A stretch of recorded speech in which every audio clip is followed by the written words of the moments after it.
Järjepidev stiili tegemine, kuidas seda teha? Mida see tähendab üldse? No vaatame seda näidet. Nagu sama inimene oleks jätkanud seda pilti. Kui siin muidu kaudsed vaata ei hakka niimoodi analüüsima, aga kuidas seda teha siis? Et peab mõtlema, mis graafikat sa tahad. Mis tehnikaga see peab tehtud olema. Kas siin võiksid mingid värvid olla, kindlad värvid, 1 värv, 2 värvi, 3 värvi või kas mingi üldisem värviskeem. Ütle mingid värviskeemid nagu pastell ja nii edasi. Monokroomne päikseloojang, Skandinaavia. Okei, anna veel. Saad vist pointist aru, et saad ka niimoodi teha.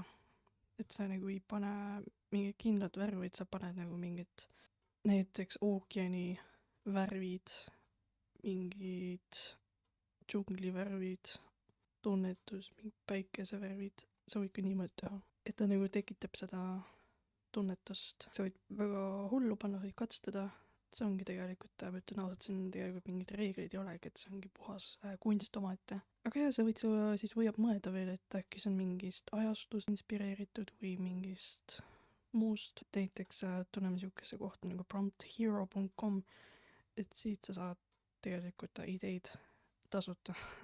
Jah, aga ma ütlen igaks juhuks ära, et siin Dali kohta eraldi ei ole, nagu ma vaatan, et see on kõik teistmoodi. Pane ChatGPT, siin ei ole midagi. Et kõik pildid, mida sa näed siin, ära arva, et sa saad sama asja teha, sa ei saa, sest need on kõik tegelikult erinevate mudelitega tehtud. Aga ma ei tea, võtan näiteks selle siin ja siin me näeme, seda siin ei ole vaja tähele panna. See on natuke keerulisem asi ja me ei saa seda liiga teha minu arvates. Seal ei saa negatiivset prompti panna. Vaatame seda veel. Ja siukesi neid sümbolit ka ei ole vaja vaadata, me ei saa seda ka, et see on Midjourney asi juba. Aga kõik need teised asjad siin, kopeerin selle, tunnen lihtsalt Google Translate ja näed, saad niimoodi ideid. Ja siis katsetada, näiteks võtangi praegu selle. Mul sai GPT-ga see ma ei saa praegu 3 tundi midagi teha temaga, nii et ma tulin siia Microsoft Copilotisse, vaata mis tema teeb. Aga üks asi, mida rohkem sa paned märksõnu, seda järjepidevamaks ta muutub. Et näiteks kirjeldus ise on minu arvates otsa siin ja kõik see ülejäänud on juba stiilikirjeldus. Ja võib ka nii mõelda, et näiteks sa tahadki ainult portselanist teha asja, siis tegelikult kirjeldus on ainult see siin, woman, naine, kõik. Ja seda võiks ka kirjeldada täpsemalt, sest vaata, siin on lihtsalt mingi woman, aga siin ei ole kirjeldatud, mida ta teeb ja kuidas teda on näha. Sest ta ongi nagu siukene, ta võib kogu aeg erinevat teha seda. Ta ei pruugi kogu aeg ühte sama teha. Siin näiteks ta on suht lähedal, ta on silmad kinni mingi pärast. Ta võib ka anda mingit poosi näiteks, mida iganes. Saad aru küll, et ta lihtsalt teeb erineva nurga alt kogu aeg.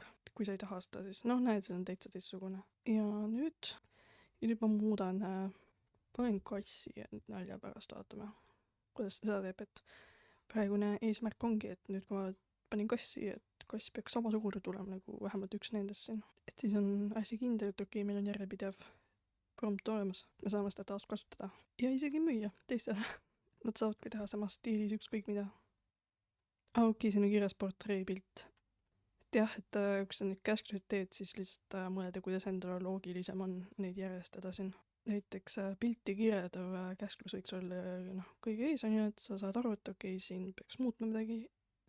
Ja kirjeldavad stiiliasjad paned kuskile lõppu. Ma vaatan selle otsa, need näevad kuidagi teistsugused välja, on ju. Ei ole väga sama. Või on? Peaaegu. Et kui me ei ole rahul sellega, et see ei ole järjepidev, ma ei saa ikkagi väga sarnast pilti, kui ma muudan seda põhilist kirjeldust tegelast, siis seda siin täiendama, konkreetsemaks võtma. See on tegelikult väga lühike käsklus ka siin. Mis see siin teeb? Ta näeb välja nagu see influencer, see AI influencer. Kes teab, see teab. Siin ei ole midagi stiilist. Vahepeal kasutavad mingid kunstnike nimesid ära seda tee muidugi. See ei ole lihtsalt juba siukene eetika asi. Siin on ka väga vähe. Space Western Theme. Ma pean otsevaadega. Ma olen kindel, et ta vaat kogu aeg ikkagi minu suunas. Otsevaade. Taust, siin ei ole taustast mitte midagi, et ma võikski panna näiteks taust on, ma ei tea, taevalik, sinine, ega vahet pole. Vaata, mis ta nüüd teeb, kui palju ta muudab seda.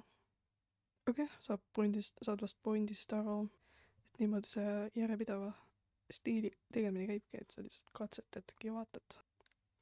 Ja oleks ka hea, kui sa mõtled, mis võiksid need muutuda, et siin olla, et näiteks see on jah kass. Seda annab muuta, et ta ei pea kass olema, ta võib koer olla, inimene, mingi objekt üldse. Mingi T-särk, kes ei sobi selle stiiliga võib-olla.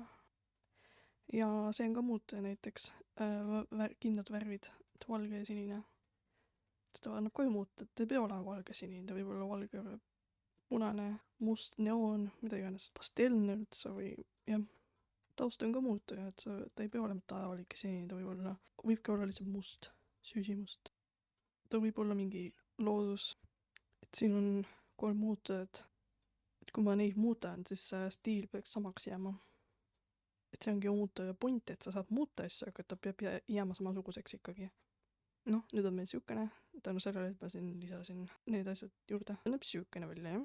Noh, katsetame ka koeraga. Siis me saame olla kindel, et kas meil on järjepidev stiil, et koer peaks samasugune tulema nagu vähemalt üks nendest nüüd. Kui sa vaatad edasi kasutusvõimalusi siin koolitusel, siis seal ma näitan niimoodi spetsiifilisemalt. Kasutan seal ka siis järjepidevaid stiile nüüd, et meil tulekski näiteks konkreetselt mingi digitaalne illustratsioon või mingi traditsiooniline kunst, mingi makett, logo, veebidisain, mida iganes. Aga siin ma näitan niimoodi lihtsalt sissejuhatav, mida sa saad teha. Okei, nüüd on juba täitsa, ütleks nagu sama kollektsioon, mingid tarot kaardid. Siuke huvitav tegelane tuli nüüd lihtsalt sellega siin.